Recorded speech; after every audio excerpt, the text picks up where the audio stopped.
Hello everyone, आप सभी का हमारे चैनल पे स्वागत है। आज के इस वीडियो में हम कक्षा 10 जो विज्ञान है हमारा साइंस का जो 10वां चैप्टर है बहुत ज़्यादा इंपॉर्टेंट है। यहाँ से हमारी फिजिक्स ठीक है स्टार्ट होती है।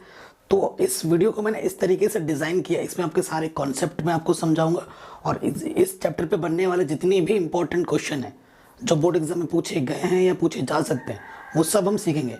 अगर इस वीडियो को पूरा देख लेते हो ना तो आपका बोर्ड एग्जाम में इस चैप्टर से कहीं से भी कोई सा भी क्वेश्चन है चुटकी भी करोगे आप। तो चलिए वीडियो को स्टार्ट करते हैं। देखिए मैं आपको थोड़ा सा डेमो पे दिखा देता हूँ कि मैंने क्वेश्चन किस तरह से रखे हैं।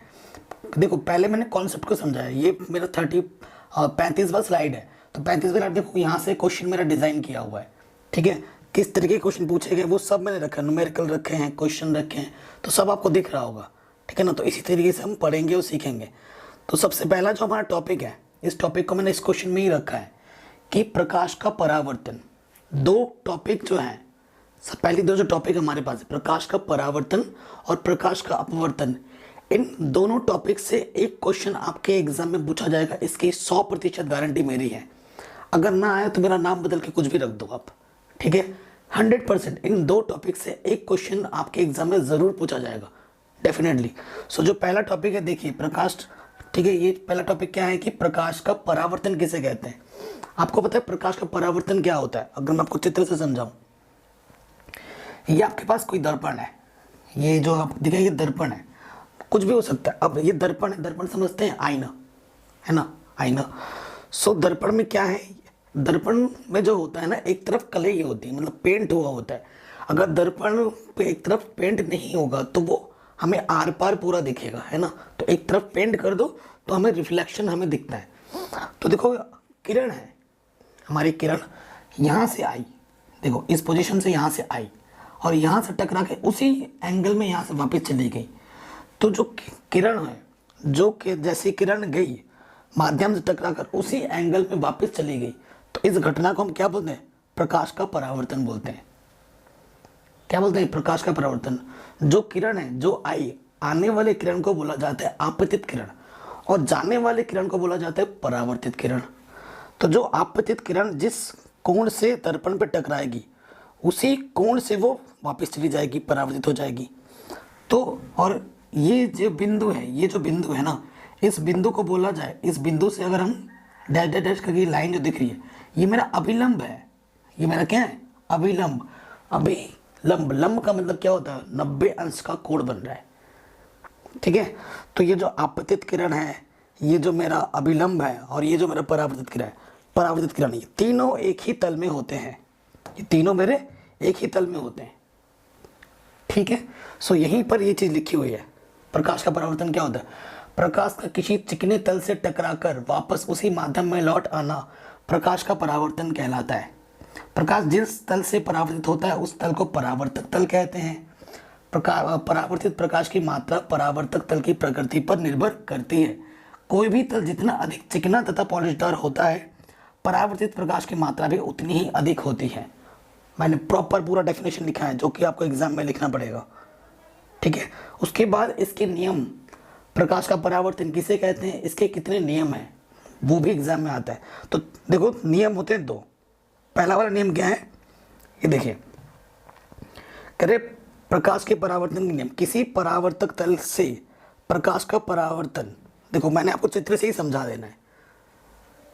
पहला नियम क्या है? आपतित किरण, अभिलंब और परावर्तित किरण तीनों एक ही तल में होते हैं, एक ही तल में है ये सब। तो ये पहला नियम है, रटना नहीं है बिल्कुल भी, समझना है। ये पहला नियम हो गया। उसके बाद मैंने अभी क्या बोला, जो आपतित किरण जिस कोण पे आता है परावर्तित किरण भी मेरा उसी कोण का होता है। यानी कि जो आपतन कोण है, ठीक है, अभिलंब और आपतित किरण के बीच बनने वाले कोण को हम बोलते हैं आपतन कोण, और अभिलंब और परावर्तित किरण के बीच बनने वाले कोण को क्या बोला जाता है? परावर्तन कोण। तो दूसरा नियम क्या है हमारा? दूसरा नियम है कि आपतन कोण और परावर्तन कोण आपस में बराबर होते हैं। ठीक है, ये हमारा दूसरा नियम है, वही चीज यहां पे लिखा हुआ है। ठीक है, अब मैं सीधे स्लाइड पे आता हूं, मेन स्लाइड से स्टार्ट करते हैं। ओके, यहां से आ जाते हैं। ये चीज मैंने आपको समझा दी है। अब आते हैं मेन चीज पर। अब दर्पण की बात करते हैं, समतल दर्पण। ठीक है, मैं आपको समतल दर्पण बताना हूँ। जैसे हमारा आईना है, वो जो आईना होता है वो कौन सा दर्पण है? समतल दर्पण है। ठीक है, अभी दर्पण के प्रकार भी जानेंगे, गोलीय दर्पण है ना, फिर उत्तल लेंस, अवतल लेंस, उत्तल दर्पण, अवतल दर्पण, ये सब हम जानेंगे। बस वीडियो में बने रहो। आपको ये नहीं कि फटाक से स्किप कर करके देखो तो कुछ भी मज़ा नहीं आएगा, कुछ भी समझ में नहीं आएगा। साइंस समझा जाता है, रटा नहीं जाता है। एक बार समझ गए तो ज़िंदगी भर भूलोगे ही नहीं। ऐसा मज़ेदार सब्जेक्ट नहीं है, इसमें बस समझने पे ज़्यादा फोकस करना है हमें, रटने पे नहीं। देखिए, समतल दर्पण क्या होता है? समतल दर्पण का जो प्रतिबिंब बनता है वो कैसा बनता है, वो एग्जाम में पूछा जा सकता है। जैसे कि यहाँ से देखिए, इसका जो प्रतिबिंब बनता है आभासी एवं सीधा होता है। ठीक है, इसका जो प्रतिबिंब आप जैसे देखते हो, ठीक है, आईने में, तो जो हमारा प्रतिबिंब बनता है वो आभासी होता है और एकदम सीधा बनता है। ठीक है, उसके बाद प्रतिबिंब का आकार वस्तु के आकार के बराबर होता है। जैसे ही हमारी वस्तु होती है, मतलब जितना बड़ा हमारा मुंह है उतना ही बड़ा मुंह हमें समतल दर्पण में भी दिखता है। प्रतिबिंब दर्पण के उतने ही पीछे बनता है जितनी वस्तु की दर्पण से दूरी होती है। देखिए, जैसे यहाँ पर आईना रखा है और हम यहाँ पे खड़े हैं, तो उतनी ही दूरी पर आपका दर्पण बनता है। कह रहे प्रतिबिंब पार्श्व परिवर्तित होता है। ठीक है, और पार्श्व परिवर्तन क्या होता है? इसमें वस्तु का दायां भाग बायां प्रतीत होता है।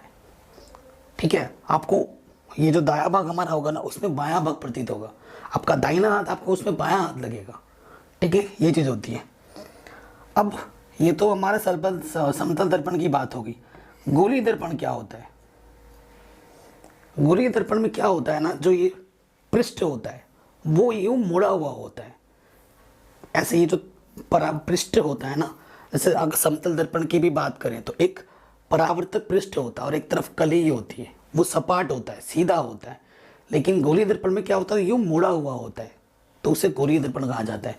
तो वही यहाँ पे लिखा है, गोलीय दर्पण का परावर्तक तल अंदर की ओर या फिर बाहर की ओर वक्रित होता है। वक्रित का मतलब मुड़ा हुआ होता है, ऐसे यूं यूं मुड़ा हुआ होगा। ठीक है, उसे हम क्या बोलते हैं? गोलीय दर्पण कहते हैं। और देखिए, गोलीय दर्पण दो टाइप के होते हैं। गोलीय दर्पण जिसका परावर्तक पृष्ठ अंदर की ओर, ठीक है, अर्थात गोले के केंद्र की ओर वक्रित होता है, वह अवतल दर्पण कहलाता है। मैं आपको दिखाता हूँ अवतल दर्पण क्या होता है, उत्तल दर्पण क्या होता है। मैं फिगर से समझाता हूँ। देखो, ये उत्तल दर्पण है, इसमें देखो ये है। ठीक है, कलई मेरी किस तरफ है? कलई मेरी अंदर की ओर है। ठीक है, अंदर की ओर कलई है, मतलब इधर पेंट किया हुआ है अंदर की तरफ। और जो परावर्तक पृष्ठ है, जहाँ से हमें चीज़ें दिखेगी, जहाँ से चीज़ें रिफ्लेक्ट होंगी, वो मेरा बाहर की ओर है। तो ये दर्पण मेरा क्या हुआ? उत्तल दर्पण हुआ। देखो, ये वाला जो बाहर का पृष्ठ है, ये वाला जो पृष्ठ है ना, वो मेरा क्या है? परावर्तक पृष्ठ, परावर्तक तल है। यानी कि अगर मैं आईने की बात करूं, जो सफ़ेद वाला हिस्सा होता है वो बाहर की ओर है और जो पेंट है वो अंदर की ओर है। ये देखिए, दूसरा जो है अवतल दर्पण। अब इसमें क्या होता है? कलई वाला पार्ट जिसमें पेंट किया होता है वो बाहर की ओर होगा। देखिए, और परावर्तक जिसमें से रिफ्लेक्शन होता है ना, टकरा कर वापस आती है, तो वो वाला चीज अंदर की ओर होगा। उसे हम क्या बोलेंगे? अवतल दर्पण। ठीक है, तो उत्तल दर्पण क्या होता है, अवतल दर्पण क्या होता है, समझ गए आप? तो मैंने पहले चित्र दिखाने के लिए पहले आ गया था, अब आगे आते हैं। अच्छा, जब हम प्रतिबिंब देखते हैं तो हमें दो टाइप के प्रतिबिंब का आभास होता है। एक प्रतिबिंब ऐसा होता है वास्तविक, मतलब जैसा है जैसे का तैसा, और एक होता है आभासी। मैं आपको एक छोटा सा एग्जांपल देखता हूँ। जैसे कि आप मोटरसाइकिल चला रहे हैं, ठीक है, आपके इधर एक छोटा सा वो लगा होता है आईना, है ना, मोटरसाइकिल पे। और लेकिन जब चलाते हो, टुक टुक टुक टुक करके जा रहे हो, तो उस आईने में पीछे इतनी बड़ी ट्रक ट्रॉली आ रही है, वो पूरा दिख जाता है इसमें। तो वो प्रतिबिंब क्या होगा? आभासी, क्योंकि उतना बड़ा ट्रक ट्रॉली इतने से चीज में आ जा रहा है, तो वो आभासी प्रतिबिंब। और जैसे हम देखते हैं, वास्तविक प्रतिबिंब क्या होता है? जैसे हम समतल दर्पण में देख रहे हैं, आईना देख रहे हैं, ऐसे आईना देखते हैं ना, बड़ा सा आईना होता है हमारे सामने, तो हम जैसे सामने खड़े होते हैं वहाँ पर जाके हमें वैसे ही दिखते हैं। और जैसे कि आप नाई की दुकान में जाओगे, है ना, आपके सामने आईना लगा रहता है, आपका जैसा चेहरा होता है वहीं पे वैसा ही दिखता है। तो जो प्रतिबिंब बनते हैं वो दो टाइप के बनते हैं। एक बनता है आभासी प्रतिबिंब, एक बनता है वास्तविक प्रतिबिंब। इनमें क्या अंतर है? क्योंकि प्रश्न बोर्ड एग्जाम में कहीं से भी पूछा जा सकता है। तो अगर आपका कॉन्सेप्ट स्ट्रांग है, अभी देखो हम कॉन्सेप्ट सीख रहे हैं, इसके बाद हम क्वेश्चन पे आएंगे, मोस्ट इंपॉर्टेंट क्वेश्चंस जो पूछे गए हैं बोर्ड एग्जाम में या पूछे जा सकते हैं। सो देखो, अगर वास्तविक प्रतिबिंब की बात करें, वास्तविक प्रतिबिंब कब बनता है? यह तब बनता है जब प्रकाश की किरणें वास्तव में प्रतिच्छेदित होती हैं। और आभासी प्रतिबिंब कब बनता है? यह तब बनता है जब प्रकाश की किरणें प्रतिच्छेदित होती प्रतीत होती हैं। ठीक है, ये जब वास्तव में प्रतिच्छेदित होगा तब बनेगा, और वो प्रतीत होगा, बस होता नहीं एक्चुअल में, तब वैसा बनता है। इसे पर्दे पर प्राप्त कर सकते हैं, इसे पर्दे पर प्राप्त नहीं कर सकते हैं। वास्तविक प्रतिबिंब उल्टा बनता है, आभासी प्रतिबिंब सीधा बनता है। ये अंतर है आभासी और वास्तविक प्रतिबिंब में। समझ में? आगे बढ़ते हैं। तो मैं भी आपको उत्तल दर्पण और अवतल दर्पण के बारे में बात कर रहा था। हालांकि उत्तल और अवतल दर्पण का मैं चित्र बना के आपको समझा चुका हूँ, ठीक है, लेकिन फिर भी डेफिनेशन देख लो और चित्र तो आप उसके नीचे ही बना लेना। ये उत्तल दर्पण लिखा, इसके नीचे चित्र बनाना, फिर अवतल दर्पण लिखना, उसके नीचे चित्र बनाना। तो अवतल दर्पण क्या होता है? कह रहे हैं, कलर चेंज करते हैं, कह रहे हैं गोलीय दर्पण का परावर्तक पृष्ठ अंदर की ओर या बाहर की ओर वक्रित हो सकता है। ठीक है, गोलीय दर्पण जिसका परावर्तक पृष्ठ अंदर की ओर अर्थात गोले के केंद्र की ओर वक्रित होता है, वह अवतल दर्पण कहलाता है। अभी ये चित्र देखो, अवतल दर्पण, ये देखो अंदर की ओर, ठीक है, और कलई किस तरफ होगी? बाहर की ओर, तो उसे हम बोलेंगे अवतल दर्पण। अब उत्तल दर्पण क्या होता है? वह गोलीय दर्पण जिसका परावर्तक पृष्ठ, जहां से रिफ्लेक्शन होता है, बाहर की ओर होता है, उसे हम क्या बोलते हैं? उत्तल दर्पण। जैसे देखो परावर्तक पृष्ठ हमारा किस तरफ है? बाहर की ओर है, तो उसे हम क्या बोलेंगे? उत्तल दर्पण। ये चित्र से भी हमें प्रतीक हो गया। अब उत्तल दर्पण भी जान लिया हमने, अवतल दर्पण भी जान लिया हमने, तो इनके उपयोग भी तो हैं। अगर इनके उपयोग नहीं होते तो इन्हें हम बनाते ही क्यों, इनके बारे में पढ़ते ही क्यों? ठीक है, तो इसके उपयोग भी हैं। तो अब हम उपयोग पढ़ेंगे। अवतल दर्पण के उपयोग एग्जाम में आ सकता है। अवतल दर्पण के 2 उपयोग लिखो, उत्तल दर्पण के 2 उपयोग लिखो, तो उपयोग हमारे लिए बहुत ज़रूरी है। ठीक, पहला उपयोग क्या है? अधिक फोकस दूरी तथा बड़े द्वारक का अवतल दर्पण इमारत बनाने के काम आता है। ठीक है, चेहरे को दर्पण के ध्रुव तथा फोकस के बीच रखने से छोटे छोटे बाल बड़े दिखाई देते हैं। तो अवतल दर्पण का जो सबसे बड़ा उपयोग है, मतलब छोटी चीज़ों को बड़ा करके देखने में उपयोग होता है। अगर मैं अपनी शॉर्ट समझाऊं, छोटी चीज़ों को बड़े चीज में दिखा देता है। जैसे कि यूँ आप देखते हैं ऐसे लगाकर सूक्ष्मदर्शी, तो उसमें लगता है। आगे बढ़ते हैं। छोटे अवतल दर्पण द्वारा प्रकाश की किरणों को परावर्तित करके डॉक्टर आँख की कान गले इत्यादि का निरीक्षण करते हैं, तो डॉक्टर भी इसका उपयोग करते हैं। फिर टेबल लैंप, शोरूम अवतल दर्पण लगाने में, थोड़े स्थान को अधिक प्रकाशित करने में भी किया जा सकता है। रेलगाड़ी के इंजन, मोटर कारों के स्टीमरों में, सर्च लाइट के लैंपों में भी अवतल दर्पण का उपयोग होता है। तो ये कुछ अवतल दर्पण के उपयोग हैं, बहुत सारे बता दिए। कम से कम 2 तो याद ही रखना है, क्योंकि एग्जाम में लिखने के लिए आ जाता है अवतल दर्पण के 2 उपयोग लिखो 1 नंबर में, या फिर उत्तल दर्पण के 2 उपयोग लिखिए। ठीक है, फिर अब आ जाता है उत्तल दर्पण के उपयोग। उत्तल दर्पण क्या होता है? जैसे बाजारों व गलियों में लगी स्ट्रीट लाइट, जो स्ट्रीट लाइट लगी नहीं होती है, ठीक है, वहाँ पर इसका यूज़ होता है। कह रहे बाजारों एवं गलियों में लगी स्ट्रीट लाइटों का प्रकाश उत्तल दर्पण से परावर्तित होकर अब सारी किरण पुंज के रूप में बड़े क्षेत्र को प्रकाशित करता है। ठीक है, यूं फैल जाता है।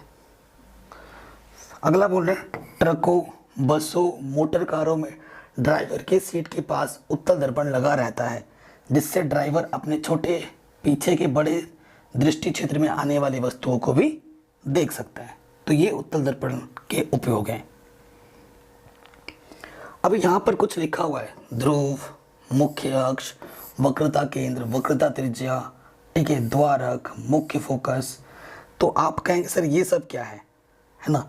तो मैं आपको इसको समझाने का जो बेस्ट तरीका है, इसको समझाने का जो बेस्ट तरीका वो है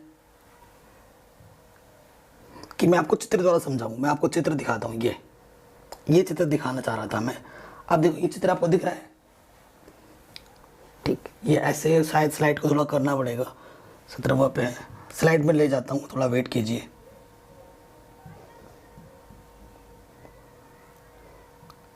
क्योंकि ये चीज़ें आगे पीछे हो गई हैं। हाँ, अब ये चीज़ आ गई। देखिए जो दर्पण है हमारे पास, ठीक है, अवतल दर्पण है या उत्तल दर्पण है। अब चित्र में आपको दिख रहा है ना साफ साफ।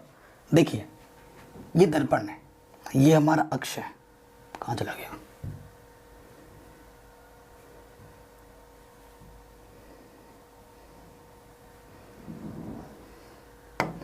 देखिए ये जो हमारा, ये इसे जो क्या बोला गया है, इसे बोला जाता है मुख्य अक्ष, ठीक है। ये है, इस वाले पॉइंट को ये बोला जाता है ध्रुव। यहाँ पर भी ये चीज़ क्या है? ध्रुव है, ठीक है। मतलब जैसे आपके पास वृत्त नहीं होता है, अगर आपको सेंस समझ में नहीं आ रहा है तो आपको वृत्त तो पता है ना। अगर वृत्त के बारे में पता है ना तो ये भी आप आराम से जान जाओगे, ठीक है। ये इसे आप क्या बोलते हो? केंद्र बोलते हो। तो वही ये चीज़ क्या है? वक्रता केंद्र है, ठीक है। और केंद्र से परिधि तक की दूरी, परिधि यहाँ पर परिधि पे जो लिया गया पॉइंट है ये ध्रुव है, ठीक है। ध्रुव से वक्रता केंद्र तक की जो दूरी होती है वो वक्रता त्रिज्या कहलाती है, ठीक है। और इसे हम क्या बोलते हैं? मुख्य अक्ष बोलते हैं। तो ये सब है और इन्हीं के बारे में लिखा हुआ था वहाँ पर उस स्लाइड में। अब मैं आपको स्लाइड पे ले जा रहा हूँ ताकि आपको आराम से समझ में आ पाए। देखिए ध्रुव क्या होता है, यहाँ पे लिखा हुआ है, गोलीय दर्पण के परावर्तक पृष्ठ के केंद्र को दर्पण का ध्रुव कहते हैं। दर्पण के पृष्ठ पर स्थित होता है, ठीक है। और इसे प्रायः पी अक्षर से निरूपित करते हैं। तो यहाँ पर जो मैंने बनाया था, यहाँ पर ये जो वक्रता केंद्र सी था और ये वाला जो पॉइंट था, ये मेरा क्या था? ध्रुव था, ठीक। अगला है हमारे पास मुख्य अक्ष। कह रहे हैं गोलीय दर्पण की ध्रुव तथा वक्रता त्रिज्या से, देखो यहाँ पर ध्रुव था, यहाँ मेरा वक्रता केंद्र था, इससे गुजरने वाली जो रेखा होती है ना उसे हम क्या बोलते हैं? मुख्य अक्ष।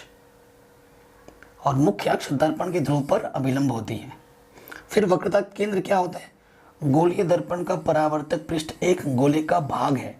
इससे गोले का केंद्र गोलीय दर्पण का वक्रता केंद्र कहलाता है। यह अक्षर सी से निरूपित किया जाता है, ये वाला पार्ट, ठीक है। फिर वक्रता त्रिज्या क्या होता है? वक्रता त्रिज्या क्या होता है? ध्रुव और वक्रता केंद्र के बीच की दूरी, उसे हम वक्रता त्रिज्या कहते हैं, ठीक है। आगे बढ़ते हैं। फोकस दूरी, ठीक। फोकस दूरी क्या होगी? कह रहे हैं गोलीय दर्पण के ध्रुव तथा मुख्य फोकस के बीच की दूरी को उस दर्पण की फोकस दूरी कहते हैं, ठीक है। फोकस दूरी क्या होती है? जो वक्र त्रिज्या की अगर हम आधी कर दें, सिंपल अगर मैं बात करूं, देखो अगर आपको समझ में नहीं आ रहा है, ये मेरा क्या है? वक्रता त्रिज्या है। इस वक्रता त्रिज्या की जो आधी अगर कर देते हो तो आपको फोकस मिलता है, सीधी सी बात है।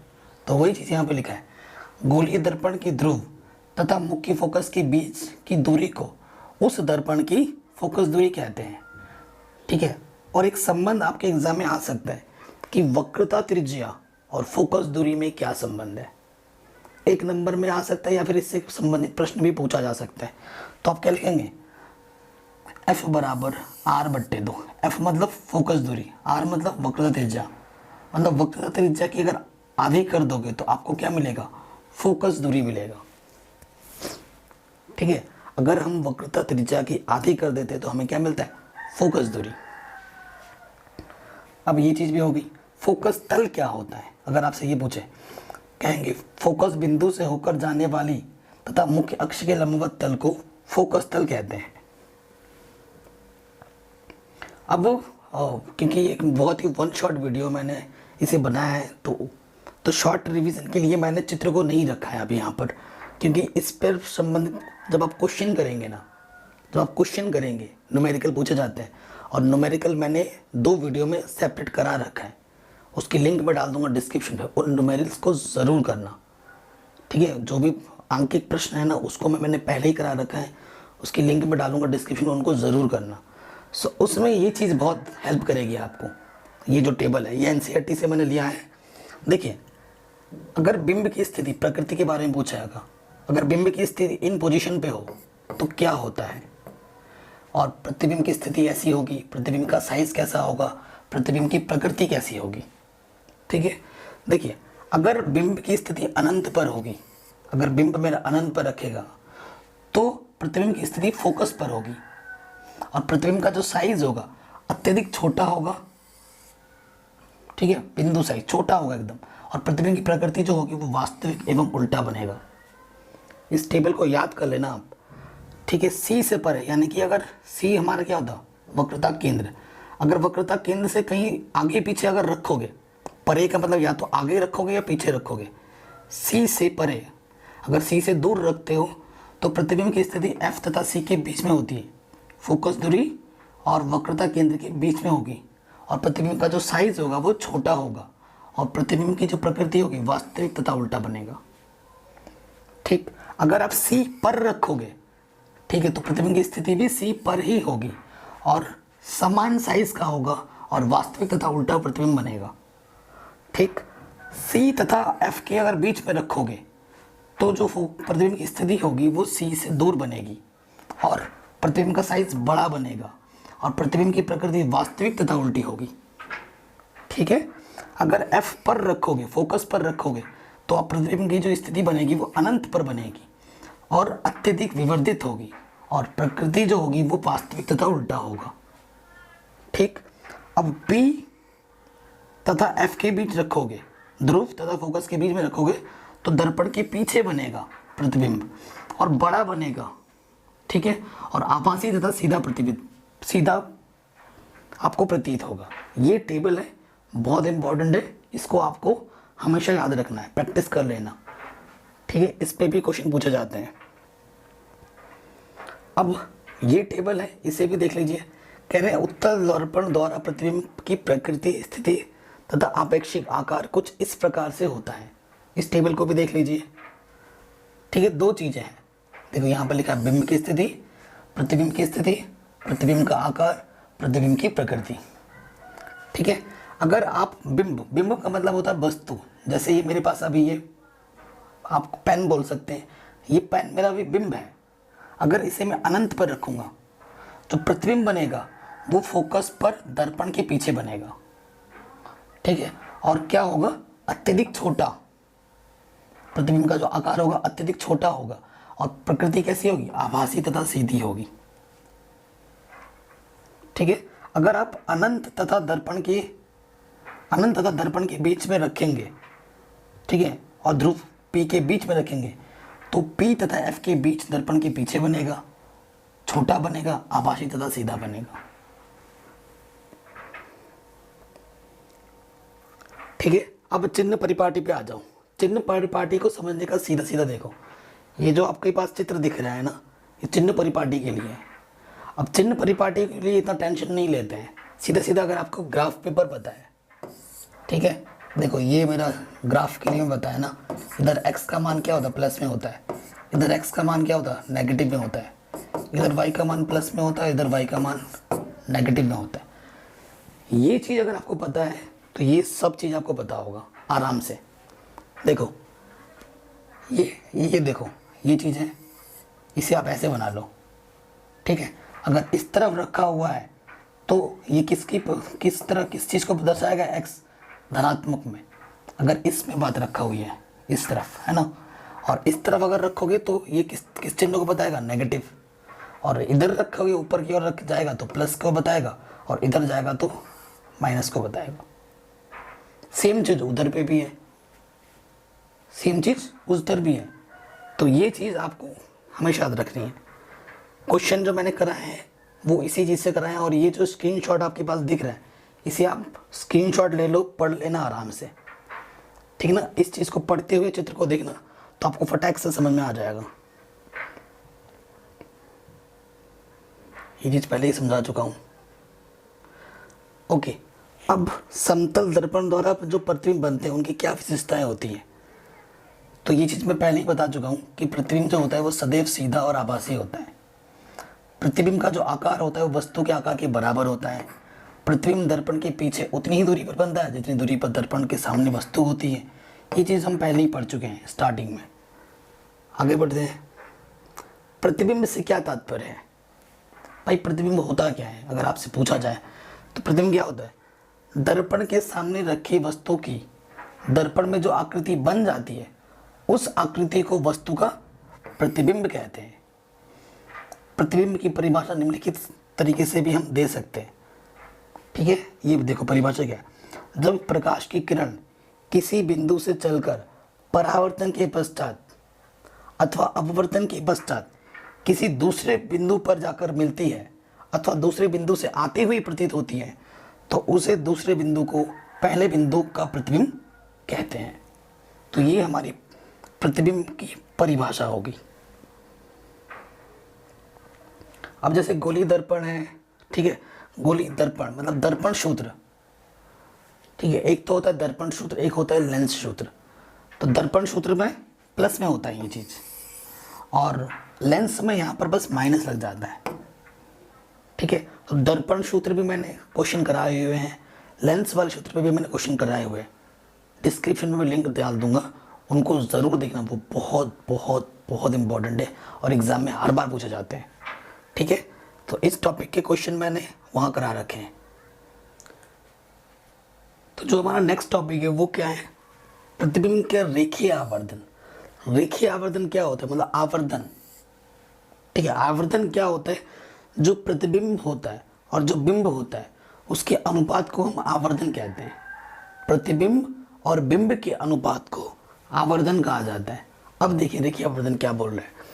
कह रहे लेंस तथा दर्पण द्वारा किसी वस्तु के प्रतिबिंब की लंबाई तथा वस्तु की लंबाई के अनुपात को रेखीय आवर्धन कहते हैं। तो वही इन शॉर्ट में अगर प्रतिबिंब और वस्तु की लंबाई के अनुपात को रेखीय आवर्धन कहा जाता है। इसे m से प्रदर्शित करते हैं। ठीक है, यदि प्रतिबिंब की लंबाई h' हो और वस्तु की लंबाई h हो तो उसके अनुपात को हम आवर्धन कहेंगे और रेखीय आवर्धन को m से प्रदर्शित किया जाता है। सिंपल, आराम से हो गया। फिर देखो गणित जो अभी मैंने एक सूत्र लिखाया था 1/v + 1/u बराबर 1/f, है ना। f हमारा क्या था? फोकस दूरी। v क्या होता है? ये जो v होता है प्रतिबिंब की दूरी होती है और जो वस्तु की दूरी होती है उसे हम u बोलते हैं। हमेशा याद रखना, जो न्यूमेरिकल मैंने कराए हुए हैं ना उसके मैं डिस्क्रिप्शन में जो मैंने लिंक दे दूँ उसको ज़रूर देखना। मैं आपसे हाथ जोड़ रहा हूँ, वहाँ से एक क्वेश्चन बड़े नंबर में ज़रूर आएगा। और इसमें भी मैंने बहुत सारे क्वेश्चन रखे हैं, क्योंकि अगर वो क्वेश्चन आप पर देख लोगे तो इसमें जितने भी मैंने क्वेश्चन नहीं आपको आराम से आएंगे। अगर वो ढंग से नहीं देखोगे तो यहाँ पर नहीं आएगा, सीधी सी बात है। तो उन क्वेश्चनों को ज़रूर देखना। ठीक है, हमारा v क्या होता है? प्रतिबिंब की दूरी, और u क्या होता है? वस्तु की दूरी। ठीक है, ये चीज़ हो गई। अब ये जो आवर्धन है वो दर्पण में भी होता है और ये लेंस में भी होता है। ठीक है, तो ये जो आवर्धन है सूत्र तो वही है, लेकिन अगर मैं बात करूं लेंस के द्वारा बनने वाला आवर्धन तो ये फॉर्मूला होता है। जो ये जो m है h'/h वो किसके बराबर होता है? b/u के बराबर होता है। पॉजिटिव में होता है, थोड़ा सा अंतर है प्लस माइनस का। ठीक है, प्रॉपर फॉर्मूला तो यही है, लेकिन ये चीज़ किसकी इक्विवेलेंट होती है? v/u के बराबर होती है। क्वेश्चन जो मैंने कराए उसमें भी इसका यूज़ होगा। अब अगर बात की जाए दर्पण की तो दर्पण में यही चीज़ होती है, बस यहाँ पर नेगेटिव लग जाता है। यहाँ पर क्या लग जाता है? नेगेटिव। बाकी इस चीज़ सब कुछ वही है। तो आपको हमेशा याद रखना है कि भाई दर्पण के लिए वहाँ पर नेगेटिव आएगा और लेंस के लिए पॉजिटिव आएगा। ये हमेशा मन में गांठ बांध लो और कॉपी में नोट करके भी लिख लो, आगे ज़रूरत पड़ेगी इसकी। ठीक, ये चीज़ भी हो गया। आगे बढ़ते हैं। नेक्स्ट टॉपिक है लेंस की क्षमता। लेंस की क्षमता है, देखो लेंस की क्षमता क्या होता है? जो फोकस दूरी को जहाँ तक हम एडजस्ट कर पाते हैं वो हमारी क्षमता कहलाती है। ठीक है, कोई वस्तु अपनी फोकस दूरी को जितना समायोजित कर पाता है ना वो उसकी क्षमता कहलाती है। तो लेंस की क्षमता क्या होती है? कोई लेंस प्रकाश की किरणों को जितना अधिक मोड़ता है उसकी क्षमता उतनी ही अधिक होती है। ठीक है, उतनी ही अधिक होती है। जिस लेंस की फोकस दूरी जितनी कम होगी वह प्रकाश किरणों को उतना ही अधिक मोड़ेगा, अतः उसकी क्षमता उतनी ही अधिक होगी। लेंस की क्षमता को P फोकस दूरी की प्रतिलोम के बराबर होती है। जो लेंस की क्षमता होती है ना, उसको पी से प्रदर्शित किया जाता है। और लेंस की क्षमता जो होता है, सूत्र जो होता है 1/f होता है, या फिर ऐसे ऐसे भी लिख सकते हो अगर आपको परिभाषा बनानी है कि फोकस दूरी के व्युत्क्रम को, ध्यान से सुनना, फोकस दूरी के व्युत्क्रम को लेंस की क्षमता कहा जाता है। बट इतना लिखने से काम नहीं चलेगा, स्टार्टिंग में जो लिखा वो भी लिखना पड़ेगा। कोई लेंस प्रकाश की किरणों को जितना अधिक मोड़ता है उसकी क्षमता उतनी ही अधिक होती है। जिस लेंस की फोकस दूरी जितनी कम होगी वह प्रकाश किरणों को उतना ही अधिक मोड़ेगा। ठीक है, लेंस की क्षमता को पी से प्रदर्शित करते हैं। P बराबर 1/f होता है और ये सूत्र तब लगेगा जब आप फोकस दूरी मीटर में लोगे। ठीक है, अगर आप सेंटीमीटर में लोगे तो यही सूत्र ये वाला बन जाएगा 100/f। और लेंस की क्षमता का जो ऐसा ही मात्रक होता है वो होता है डायोप्टर, जिसे कैपिटल D से प्रदर्शित किया जाता है। सब लिखा है, ठीक है, ये भी देख लो। लेंस की क्षमता का मात्रक डायोप्टर होता है। और एग्जाम में ये भी पूछा गया है कि भाई एक डायोप्टर से आप क्या समझते हैं, ये भी एग्जाम में पूछा गया है। तो एक डायोप्टर क्या होता है? एक डायोप्टर उस लेंस की क्षमता है जिसकी फोकस दूरी 1 मीटर है। ठीक, अगर देखो फोकस दूरी 1 लोगे 1/1 तभी तो 1 आएगा। ठीक है, तो एक डायोप्टर क्या है? एक डायोप्टर उस लेंस की क्षमता है जिसकी फोकस दूरी 1 मीटर है, या फिर जिसकी फोकस दूरी 100 सेंटीमीटर है। मीटर को सेंटीमीटर बदल दिया, जो आप लिखना चाहो। तो ये बहुत इंपॉर्टेंट है, हर बार आता है एग्जाम में। अब नेक्स्ट टॉपिक है, अभी उस टॉपिक पे हम क्वेश्चन भी करेंगे। इससे पहले हमने क्या पढ़ा था? प्रकाश का परावर्तन पढ़ा था। अब हम पढ़ेंगे प्रकाश का अपवर्तन। इसमें चित्र नहीं है, मैं आपको चित्र बना के समझाता हूँ। थोड़ा कलर चेंज कर लेते हैं। देखिए यहाँ से, ये मेरा इधर ना मेरा विरल माध्यम है, ये मेरा माध्यम विरल है, और इधर मेरा माध्यम सघन है। ठीक है, ये मेरा अभिलंब है, ये मेरा क्या है? अभिलंब है। मेरी एक किरण यहाँ से आई, मेरी एक किरण यहाँ से आई, और इसके बीच का जो कोण है वो आई मान लिया। ये आपतित किरण है। ये कौन सी किरण है? आपतित किरण। अब जब ये आई इस ऐसे आ रही है ना, इस तरीके से आ रही, तो इसी तरह से ही जानी चाहिए, लेकिन ऐसा नहीं होगा। जिस कोण से वो आई उस कोण से वो नहीं जाएगी। ऐसे तो जाना इसी हिसाब से चाहिए था, इसको इसी सीध में चला जाना चाहिए था, बट ऐसा नहीं जाएगा। वो यहाँ से ना मुड़ जाएगा थोड़ा सा नीचे की तरफ। ठीक है, तो क्या होता है? प्रकाश का अपवर्तन क्या होता है? जब आपतित किरण किसी माध्यम से टकराकर दूसरे माध्यम में मुड़ जाती है तो इस घटना को प्रकाश का अपवर्तन कहा जाता है। ठीक है, इस तरीके से ही उसको इसी सीध में निकल जाना चाहिए था, बट वो नहीं निकला, वो किरण थोड़ी सी मुड़ गई। तो ये जो किरण है क्या है? परावर्तित किरण। तो परावर्तित किरण क्या होती? थोड़ी सी मुड़ गई। मैंने आपको क्या बोला? प्रकाश का अपवर्तन या प्रकाश का परावर्तन। इसमें से एक क्वेश्चन 100% एग्जाम में आएगा, 100%। इसके बारे में इसके नियम जरूर आएंगे। स्नेल का नियम भी काफ़ी पूछा जाता है। ठीक है, तो वही लिखा है यहाँ पर, जब प्रकाश की किरण एक पारदर्शी माध्यम से दूसरे पारदर्शी माध्यम में जाती है तो अपने मार्ग से विचलित हो जाती है। ये देखो, अपने मार्ग से विचलित हो गई, मुड़ गई। इसे प्रकाश का अपवर्तन कहते हैं। और ये चित्र बना देना, ठीक है, इसका ये चित्र बना देना।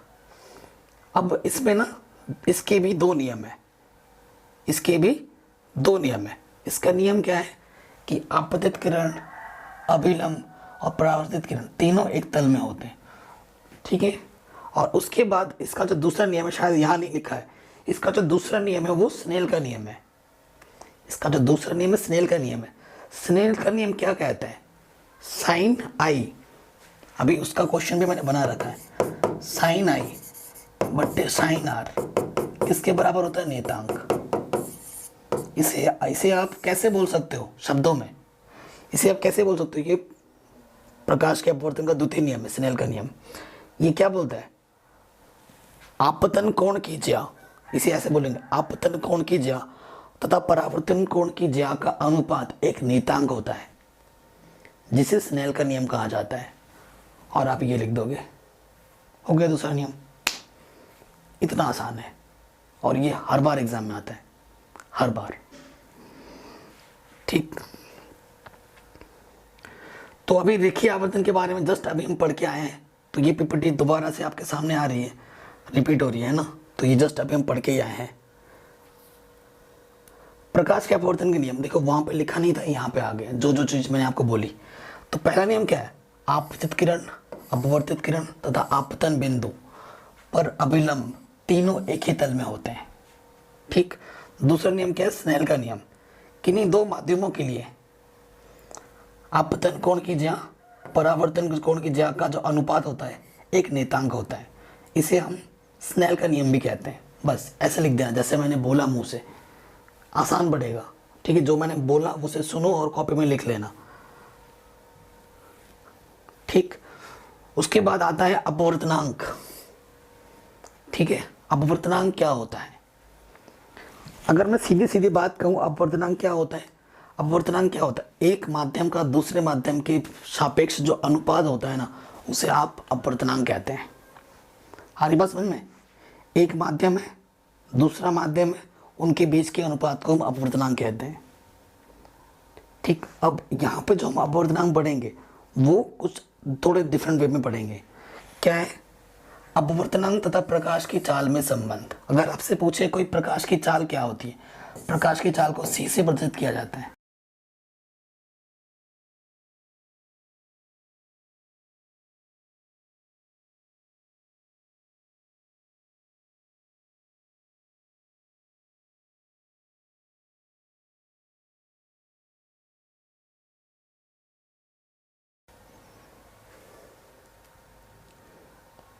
ठीक है, तो ये चीज भी हो गई। अब क्वेश्चन पढ़ लेते हैं, मतलब टॉपिक पढ़ लेते हैं। मैंने वही बताया, मैं जो भी चीज़ बोल रहा हूँ वो सिंपल भाषा में बोल रहा हूँ। अपवर्तनांक क्या है, किसी एक माध्यम का दूसरे माध्यम के अनुपात को अपवर्तनांक कहा जाता है, सीधी सी बात है। अब देखते हैं इसमें क्या लिखा हुआ है। मान किसी माध्यम एक में, माध्यम एक है, जैसे ये भी देखो, यहाँ पर एक माध्यम है, यहाँ पर दूसरा माध्यम है। मान लेते हैं कि ये विरल माध्यम है और ये मेरा सघन माध्यम है। ठीक, तो देखो कह रहे माना किसी माध्यम एक में प्रकाश की चाल v1 है तथा किसी अन्य माध्यम में प्रकाश की चाल v2 है। ठीक है, तो माध्यम एक के सापेक्ष माध्यम दो का जो अपवर्तनांक होगा, एक के सापेक्ष जो दो का अनुपात होगा, एक के सापेक्ष, तो जिसके सापेक्ष होगा वो पीछे आएगा। ठीक है, और जिसके लिए होगा वो पहले आ जाएगा। इस तरीके से लिखते हैं। n21 क्या होगा, जो पीछे है ना वो पहले आएगा। प्रकाश, देखो माध्यम एक में प्रकाश की चाल बट्टा माध्यम दो में प्रकाश की चाल, पीछे वाला पहले आया, आगे वाला नीचे आया। ठीक है, तो इसे क्या बोला जाएगा, अपवर्तनांक।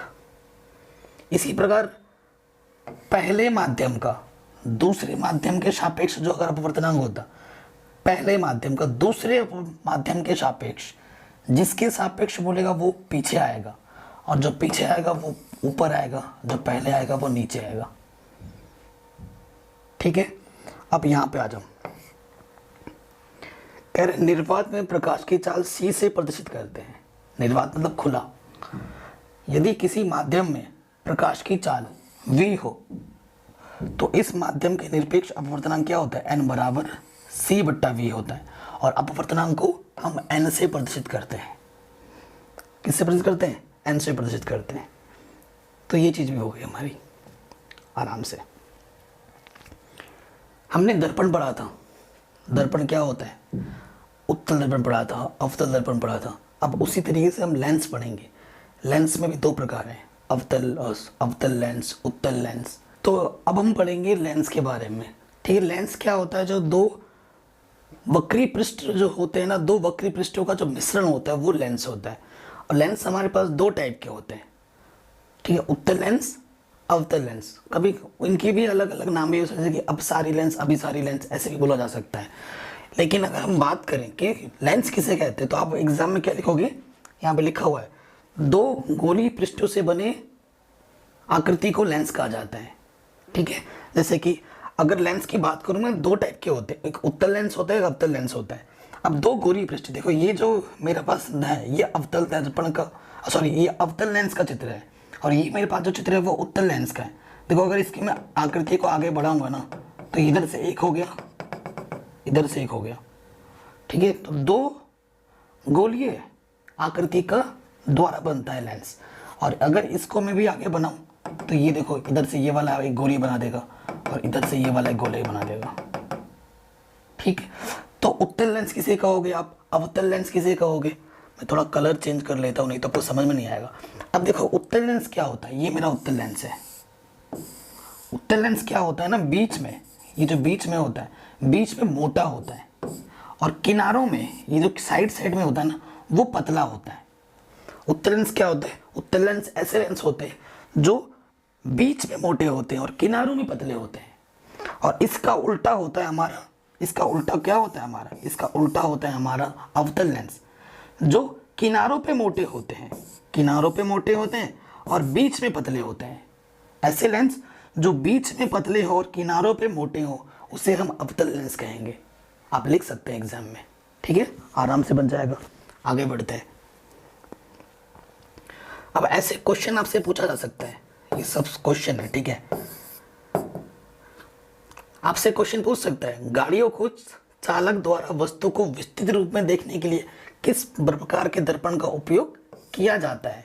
देखो जो हम गाड़ी चलाते हैं, चाहे मोटरसाइकिल हो गया, चाहे हमारे पास कार हो गई, तो इधर एक है ना आईना टाइप लगा रहता है। तो जो आईना लगा रहता है वो बड़े बड़े जो पीछे वस्तुएं होती हैं, जैसे कि बड़े डंपर है, कार है, कुछ भी है, उसका पूरा पूरा चित्र आपको इस छोटे से आईने में दिख जाता है। तो कौन सा दर्पण लगाते हैं हम, उत्तल दर्पण, ठीक है। एग्जाम में आ सकता है, कौन सा दर्पण वस्तु का सदैव छोटा तथा आभासी प्रतिबिंब बनाता है। आंसर क्या होगा, उत्तल दर्पण। ये सारे क्वेश्चन इंपॉर्टेंट है, एक नंबर में आ सकता है एग्जाम में। अवतल दर्पण के उपयोग बताइए। गाड़ियों के हेडलाइट तथा सर्च लाइट बनाने में, ऐसे आते हैं क्वेश्चन एक नंबर में, छोटे छोटे। तो ये हो गया। और क्वेश्चन है, जैसे कि देखिए ये सारे क्वेश्चन है, मैंने आपसे ये पूछ सकता है, किस लेंस का आवर्धन सदैव 1 से कम होता है। तो आंसर क्या होगा, अवतल लेंस का। अवतल लेंस का जो आवर्धन होता है वो सदैव 1 से कम होता है, ठीक है। अगला क्वेश्चन है, दो माध्यमों के निरपेक्ष अपवर्तनांक क्रमशः n1 तथा n2 है। प्रथम माध्यम के सापेक्ष दूसरे माध्यम का अपवर्तनांक क्या होगा। अभी मैंने अपवर्तनांक पढ़ाया था, प्रथम माध्यम के सापेक्ष बोला है तो प्रथम को बाद में रखना है, द्वितीय माध्यम का अपवर्तनांक पूछा है तो ठीक है, ये चीज बोली है हमें, किसके सापेक्ष, प्रथम माध्यम के सापेक्ष दूसरे माध्यम का अपवर्तनांक। तो ये देखो n2/n1 आ जाएगा, ठीक। फिर लेंस का सूत्र, लेंस का सूत्र यहाँ पर माइनस में आ जाता है, मैंने आपको बोला था। और यही अगर दर्पण का सूत्र बोलता तो यहाँ प्लस हो जाता, अगर दर्पण के लिए बोलता तो यहाँ पर बस प्लस लगा देते हैं, है ना। ये आपका दर्पण सूत्र होता है और ये आपका लेंस सूत्र होता है। बाकी सब चीज वैसे ही है। एफ क्या होता है, लेंस का फोकस दूरी। वी क्या है, प्रतिबिंब की लेंस से दूरी। यू क्या है, वस्तु की लेंस से दूरी। और वो आपका दर्पण सूत्र था। यहाँ लेंस लिखा है, वहां बस दर्पण लिख देते हैं। दर्पण से वस्तु की दूरी, है ना, प्रतिबिंब की दूरी, फोकस दूरी। तो ये सब दोनों से प्रश्न मैंने करा रखे, लिंक्स मिल जाएगी आपको डिस्क्रिप्शन पे। क्वेश्चन को जरूर देखना, मैं आपसे पहले बार बार बोल रहा हूँ, क्वेश्चन एग्जाम में जरूर आएंगे न्यूमेरिकल, ठीक है। आगे बढ़ते हैं। ये वाला क्वेश्चन देखो, अभी तो क्वेश्चन की श्रृंखला स्टार्ट हो गई, अभी तो इस वीडियो का आधा पोर्शन भी नहीं हुआ है, अभी तो मेन पार्ट आने वाला है। कह रहे हैं एक गोली दर्पण U दूरी पर रखी हुई है, वस्तु का प्रतिबिंब V दूरी पर बनता है, प्रतिबिंब का रेखीय आवर्धन क्या होगा। प्रतिबिंब का रेखीय आवर्धन क्या होगा, तो रेखीय आवर्धन m बराबर क्या होता है, h'/h। और ये क्या लिखा हुआ है, दर्पण लिखा हुआ है। मेन चीज तो वही है, क्योंकि सूत्र दोनों में सेम है, बस प्लस और माइनस का फर्क है। दर्पण बोलते ही सूत्र क्या लग जाएगा, माइनस। m बराबर h'/h बराबर माइनस के v/u, ठीक। और अगर यहाँ लेंस बोलता तो बस प्लस हो जाता, यहाँ जो नेगेटिव लगा वो पॉजिटिव हो जाता। अगला क्वेश्चन है, जैसे कि ये वाला देखो, लेंस सेम क्वेश्चन है, दर्पण की जगह बस लेंस लिख दिया है, तो ये प्लस में आ गया और ये माइनस में था, ठीक। अब ये क्वेश्चन शानदार है, लेंस की क्षमता -2.5 डायोप्टर है, लेंस कैसा होगा? देखो, अवतल लेंस, अवतल लेंस और एक है उत्तल लेंस। ठीक है, अवतल लेंस की फोकस दूरी माइनस में होती है, उत्तल लेंस की फोकस दूरी प्लस में होती है, ये हमेशा आपको पता होना चाहिए। ठीक है, तो किसी की अगर फोकस दूरी माइनस में है तो उसका लेंस की क्षमता भी माइनस में ही आएगा। किसी की फोकस दूरी प्लस में है तो लेंस का जो क्षमता वो भी प्लस में आएगा। अगर लेंस की क्षमता नेगेटिव आ रही है, इसका सीधा सीधा मतलब है कि फोकस दूरी नेगेटिव रही होगी, ऋणात्मक रही होगी, और ऋणात्मक किसकी होती है? अवतल की होती है। तो आंसर क्या हो जाएगा? अवतल। और अगर यही चीज़ यहाँ पर प्लस कर देता तो आप इसका आंसर क्या लिखते? उत्तल। कैसा लेंस होता? उत्तल लेंस होता। आई बात समझ में? ऐसा क्वेश्चन आपसे पूछ सकता है। अगला क्वेश्चन है, संपर्क पर रखे गए दो लेंस की क्षमता है क्रमशः P1 तथा P2, संयुक्त लेंस की क्षमता क्या होगी? एक ही साथ रखा गया है, एक की क्षमता P1 है, दूसरी की क्षमता P2 है, एक साथ रखा गया, तो कुल क्षमता क्या होगी? दोनों को जोड़ दो, क्या हो जाएगा? P बराबर P1 प्लस P2। P बराबर क्या हो जाएगा? P1 plus P2। आराम से हो गया। ये सभी क्वेश्चन जो मैंने लिख रहा हूं ना, ये छोटे छोटे क्वेश्चन है लेकिन इंपॉर्टेंट है, एक नंबर में पूछे जा सकते हैं। कह रहे घड़ी के सूक्ष्म पुर्जों को देखने के लिए कौन सा लेंस प्रयोग करते हैं? जो घड़ी होता है ना, घड़ी के अंदर छोटे छोटे पुर्जे होते हैं, उसको देखने के लिए कौन सा लेंस लगाते हो आप? उत्तल लेंस लगाते हैं। कह रहे हैं गाड़ी के हेडलाइट में कौन सा दर्पण प्रयोग किया जाता है? अवतल दर्पण। ठीक है, समतल दर्पण द्वारा बनने वाले प्रतिबिंब का आवर्धन कितना होता है? M+1 होता है। अगला क्वेश्चन है, ऐसे क्वेश्चन बोर्ड एग्जाम में बहुत बहुत बार पूछे गए हैं। ये जो 2-3 क्वेश्चन मैंने आपके स्क्रीन पर दिख रहा है, ये तीनों क्वेश्चन लेंस की क्षमता पर पूछे गए हैं। कभी ना कभी ये बोर्ड एग्जाम में आ रखे हैं और बहुत ही इंपॉर्टेंट है। ठीक, चलिए पहला क्वेश्चन देखते हैं। कह रहे प्रश्न हमारे पास क्या है? 50 सेंटीमीटर फोकस दूरी वाले अवतल लेंस की क्षमता कितनी होगी? ठीक है, अवतल लेंस की क्षमता कितनी होगी ये हमसे पूछ रहे हैं। अवतल लेंस बोला है हमें, कैसा लेंस बोला है? अवतल लेंस। और अवतल लेंस की फोकस दूरी क्या होती है? माइनस में होती है, 50। ठीक है, तो सूत्र क्या होता है? अगर P बराबर क्या होता है? 100/f। ठीक, 100/f कब लेंगे? जब सेंटीमीटर में दिया होगा। सेंटीमीटर में दे रखा है, 100 तो ऊपर है ही है। फोकस दूरी क्या दे रखी है? 50।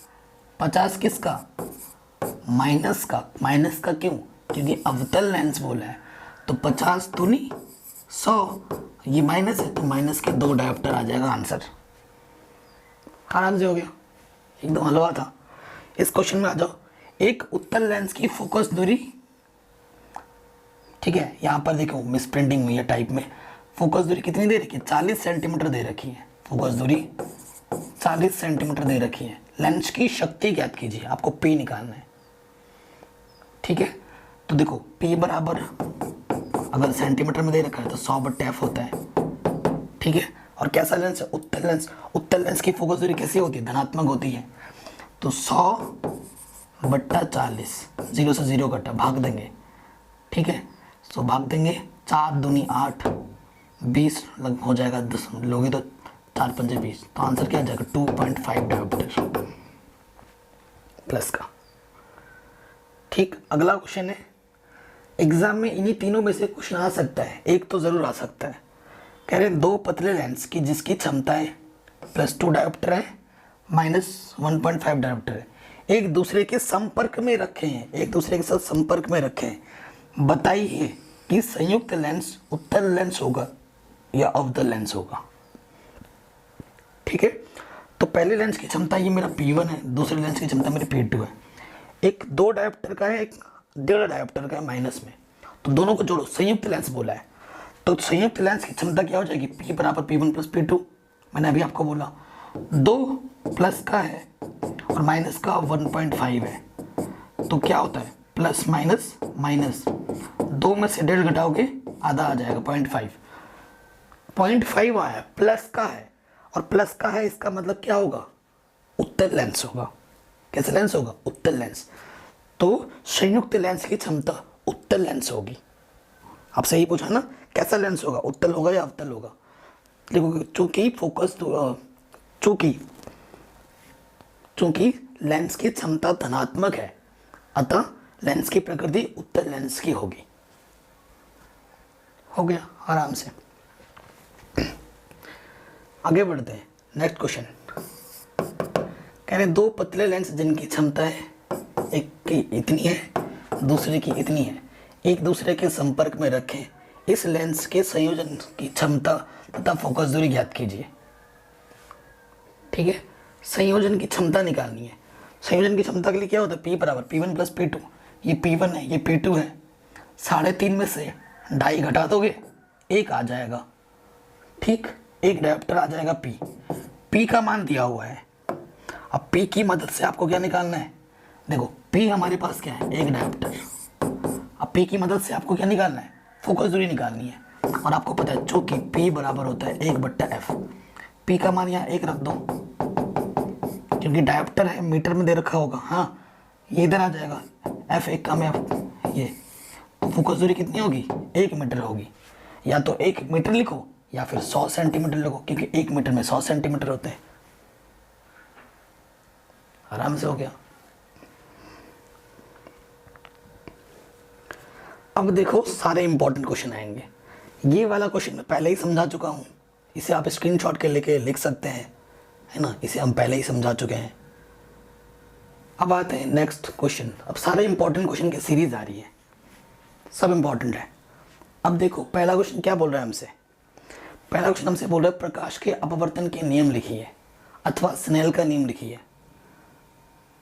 प्रकाश का जो अपवर्तन होता है उसके 2 नियम है। कितने नियम है, 2 नियम। और स्नेल का नियम भी अलग से पूछ लेता है कभी कभी। स्नेल का नियम किसे कहते हैं, जो प्रकाश के अपवर्तन का जो द्वितीय नियम है उसे हम स्नेल का नियम बोलते हैं। sin I बट्टे sin R बराबर एक नियतांक होता है, उस नियम को हम क्या बोलते हैं, स्नेल का नियम। तो हमसे क्या पूछ रहा है, प्रकाश के अपवर्तन के नियम लिखिए। तो क्या होता है नियम, कह रहे प्रकाश के अपवर्तनांक के 2 नियम निम्नलिखित है, ऐसे लिखना। पहला नियम क्या होता है, ये पहला नियम है। अरे भाई ये क्या हो गया,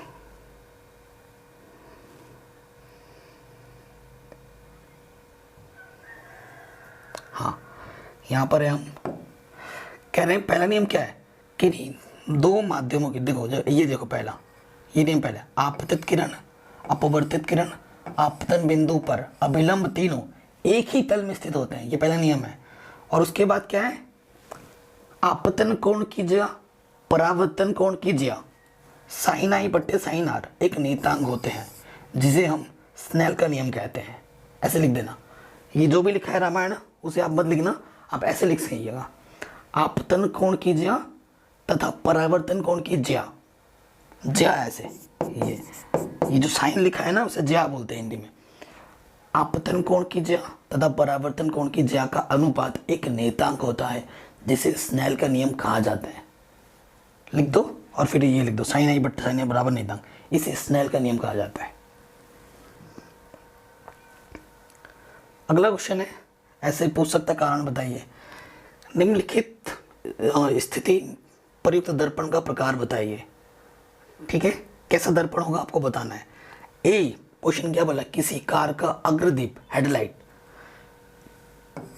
अग्रदीप हेडलाइट में कैसे लगते हैं, कह रहे हैं कार की हेडलाइट में अवतल दर्पण का प्रयोग होता है। ठीक है, आपको बताना था कि कार के दर्पण में कौन सा लगता है, तो आंसर क्या होगा, अवतल दर्पण। और इसका रीजन भी दे रखा है, ठीक है, ये रीजन भी लिख सकते हो। नेक्स्ट बोले किसी वाहन का पक्ष, जो वाहन होता है पीछे का दृश्य देखने के लिए कौन सा लगाते हैं, तो पीछे का दृश्य देखने के लिए लगाते हैं उत्तल दर्पण का उपयोग। किस लिए लगाते हैं वो कारण लिखा हुआ है, आप देख सकते हैं कि मैं बता नहीं रहा हूँ क्योंकि ये सब मैं पहले ही बता चुका हूँ।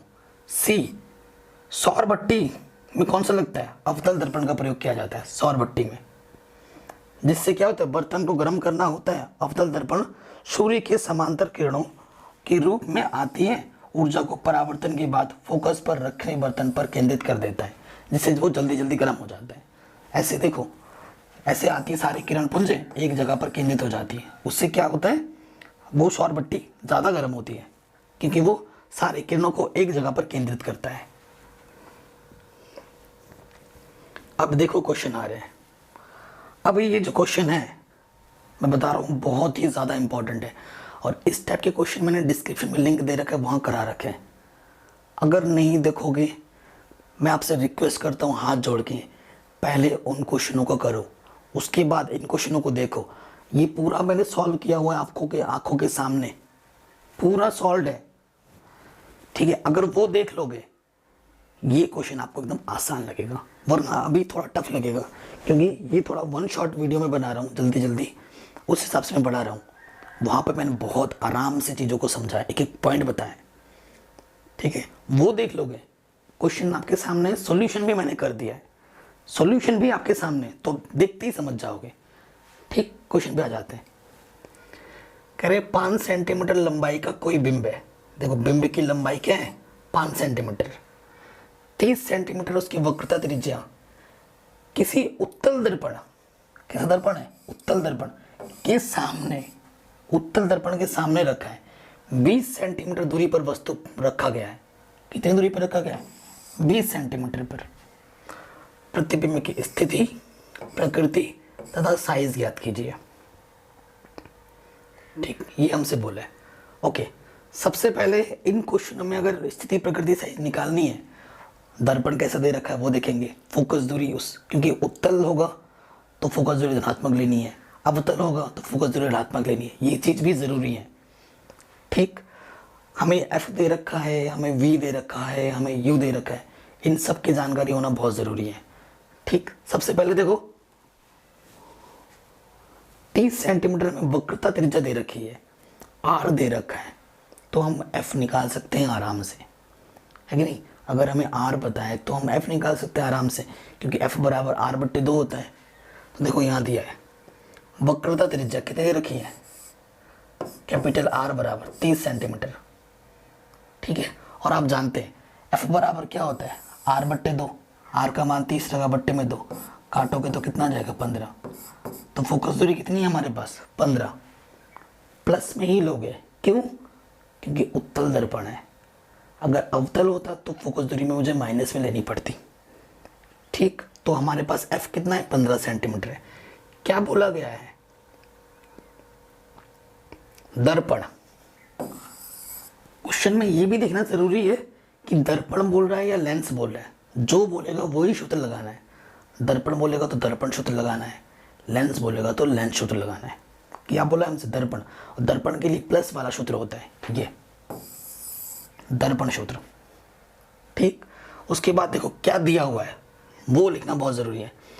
कह रहे हैं 30 सेंटीमीटर वक्रता त्रिज्या के किसी उत्तल दर्पण के सामने 20 सेंटीमीटर दूरी पर रखा हुआ है। तो 20 सेंटीमीटर दूरी पर, यानी कि बिंब की दूरी कितना है, 20 सेंटीमीटर, 20 सेंटीमीटर दूरी दर्पण के सामने रखा गया है। ये कोई भी दर्पण है, दर्पण के सामने रखा गया है। इस तरफ एक्स का मान क्या होता है, माइनस में होता है। इस तरफ एक्स का मान क्या होता है, माइनस में होता है, तो यू का मान क्या होगा, माइनस में होगा। दिया है प्लस में, लिखेंगे माइनस में, क्यों, दर्पण के सामने बोला है, और इस तरफ क्या होता है, एक्स का मान माइनस में होता है। ये आ गया, ठीक। हमें एफ पता है, हमें यू पता है, हमें वी नहीं पता है, तो पहला काम तो वही है, जो नहीं पता है उसको निकालना है, ओके। और देखो फिर हम सूत्र लगाएंगे, ये वाला सूत्र, ठीक। हमें क्या निकालना है, वी निकालना है। तो ये प्लस का है, उठ के इस तरफ आएगा तो क्या होगा, माइनस का, तो 1/v क्या हो जाएगा, 1/f माइनस 1/u, ठीक है। ये मेरा सूत्र बन गया। अब मान रखेंगे, देखो f का मान क्या है मेरे पास, 15, यहाँ रख दिया। u का मान क्या है मेरे पास, माइनस के 20, ये माइनस है, ये माइनस है। अगले स्टेप में माइनस गुणा माइनस क्या हो जाएगा, प्लस, ठीक है। ये चीज़ आ गई। अब देखिए, अब इसको क्या करेंगे, अब इसको हल करेंगे, ठीक।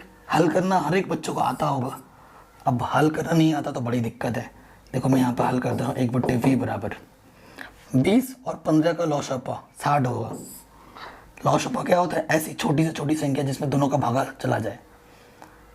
15 के पहाड़े में भी 60 आता है, 20 के पहाड़े में भी 60 आते हैं। 15 चौके 60, 4 एकम 4, 20 3 60, 3 एकम 3, तो ये आ गया 7/60 1/v। उल्टा कर दोगे v/1 बराबर 60/7। 7 से भाग दोगे, किसी के बट्टे में 1 रहता है तो ऊपर जो होता है वही आ जाता है। 60 में 7 से भाग दोगे तो ये आ जाएगा 8.58 सेंटीमीटर। ये कैसी आई है? v का मान कैसा आया? धनात्मक आया है। v का मान आया धनात्मक, तो वही लिखोगे धनात्मक आया, यानी कि पीछे बनेगा प्रतिबिंब, दर्पण के पीछे बनेगा प्रतिबिंब पीछे, क्योंकि v का मान प्लस में आया है तो प्रतिबिंब आभासी और सीधा होगा, ये लिख दोगे। ठीक है, अब हमें क्या निकालना है? आवर्धन निकालना है, क्योंकि प्रकृति वगैरह पूछे हमसे तो हमें आवर्धन निकालना पड़ेगा। जब तक आवर्धन नहीं निकालोगे तब तक प्रकृति के बारे में नहीं बता सकते। ओके, आवर्धन बराबर सूत्र आपको मैंने बता रखा था, कैसा है? ये दर्पण है, दर्पण के लिए ये सूत्र होता है। ठीक है, दर्पण के लिए m बराबर क्या होता है? h/h बराबर -k v/u। v पता है, u पता है, ठीक है, हमें h' नहीं पता, h पता है। h कितना है? 5 सेंटीमीटर। ठीक है, h कितना है? 5 सेंटीमीटर। अब देखो इसको हल करते हैं, थोड़ा मैं मिटा लेता हूँ यह सब, इधर हल करना है अपन को।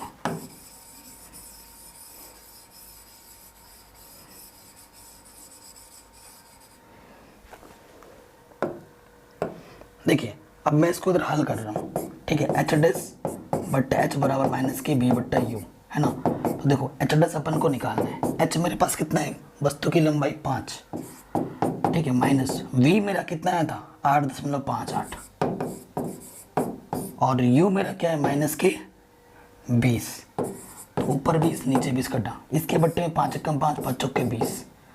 h' क्या आ गया? 8.58/4, तो 2 पॉइंट समथिंग आ रहा है, 2 पॉइंट समथिंग आ रहा है। हल करेंगे तो 2.2 आ गया। ठीक है, तो जो h' होगा, तो जो प्रतिबिंब की ऊंचाई होगी वो कितनी होगी? 2.2 सेंटीमीटर होगी। तो आप क्या लिखोगे? प्रतिबिंब का आकार बिंब से छोटा होगा। क्यों?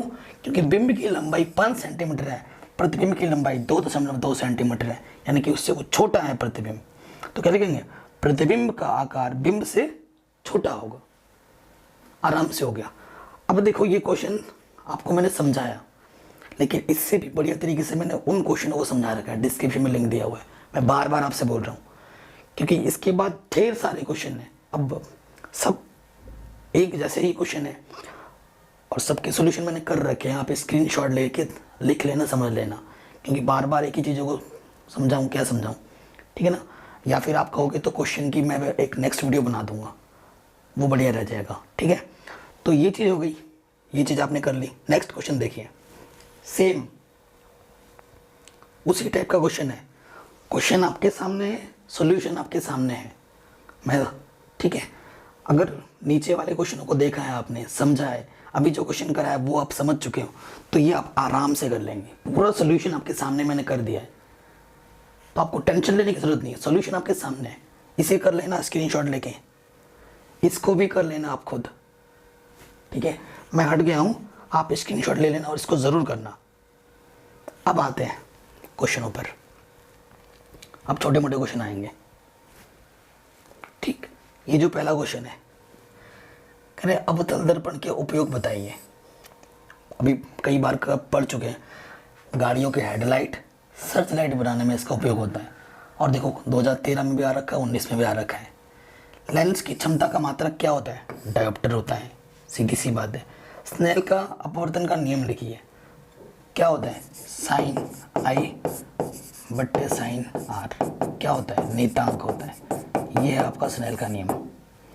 क्या आपतन कोण की जया परावर्तन के कोण की जया का अनुपात एक नियतांक होता है, जिसे हम स्नेल का नियम कहते हैं। ठीक है, इसे ज़रूर लिख लेना। ये भी हो गया। फिर इससे आपके सामने एक क्वेश्चन है उसी टाइप का। ठीक है, इन क्वेश्चनों को करना, और अगर आपको समझ में बाय द वे मैं मान लेता हूँ कि नहीं आया है, कमेंट ज़रूर कर देना कि सर हमें ये क्वेश्चन समझ में नहीं आई है। प्लीज़ आप इन क्वेश्चनों को एक दोबारा उससे बता दीजिए, ताकि हम और अच्छे से समझ पाएँ। हालांकि मुझे लगता है आप समझ जाएंगे कि उन वीडियोस को देखोगे तो सॉल्यूशन भी आपके सामने मैंने रख दिया है। फिर भी अगर आपको दिक्कत होती है तो मेरे को बता देना, मैं कर दूंगा। ठीक है, क्योंकि इतने सारे मैंने क्वेश्चन इसीलिए रखे हैं क्योंकि ऐसे एक क्वेश्चन आपके एग्जाम में पक्का आएगा, 100% आएगा, ऐसा एक न्यूमेरिकल।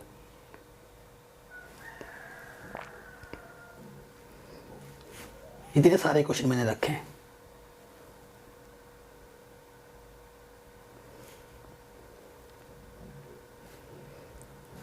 क्या हो गया?